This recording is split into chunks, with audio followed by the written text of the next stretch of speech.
Under the Trump administration, we will defend the proud tradition of female athletes, and we will not allow men to beat up, injure, and cheat our women and our girls. From now on, women's sports will be only for women.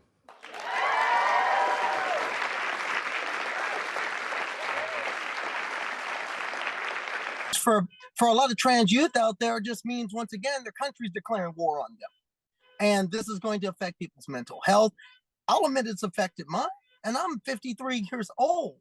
I mean, but for young people coming up, especially for these kids, and especially in middle school and high school, this is very difficult. This is brutal on them. It's harsh on their families.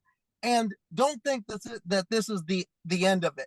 This is part of a whole program to essentially erase transgender Americans from American life. And yes, just to note, transgender Americans are just that. We're Americans.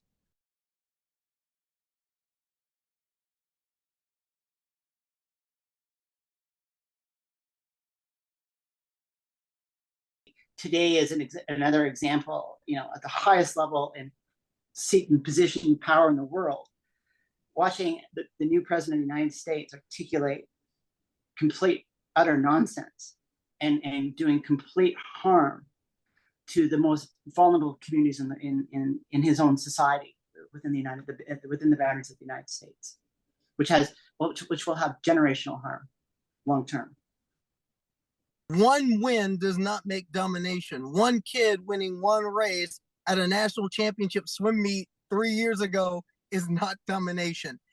But they're trying to say this fear because, let's face it, Donald Trump knows he's lying about transgender Americans. Riley Gaines knows she's lying about transgender athletes. The thing that they're banking on is that you, the average person out there, doesn't know they're lying. That's what they're banking on. Female athletes have been forced onto the front lines, and men claiming to be girls have stolen more than 3,500 victories. That's a lot. And invaded more than 11,000 competitions designed for women.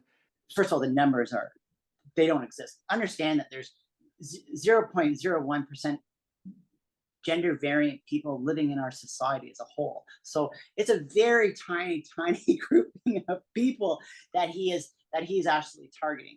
And certainly the numbers in terms of gender performance are filled with inaccuracies as well. Those numbers just don't exist. And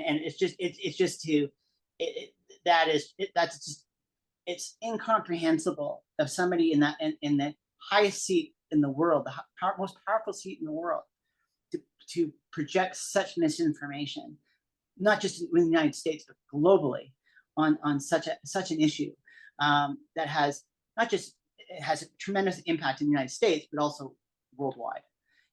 We have to learn now. If we wait until the next edition of the games and it does not work, it's too late. So we have to work at the moment where overall we are enjoying this huge success. And I think it's somebody like a Thomas Bach in the position as the leader of the IOC, and other governments, either it be Canada or other nations who have policies on human rights, that this is a time to stand up and to be able to say, we can do better. And we're not going to allow this type of language and this type of behavior to become a vacuum within our communities, let alone in the United States.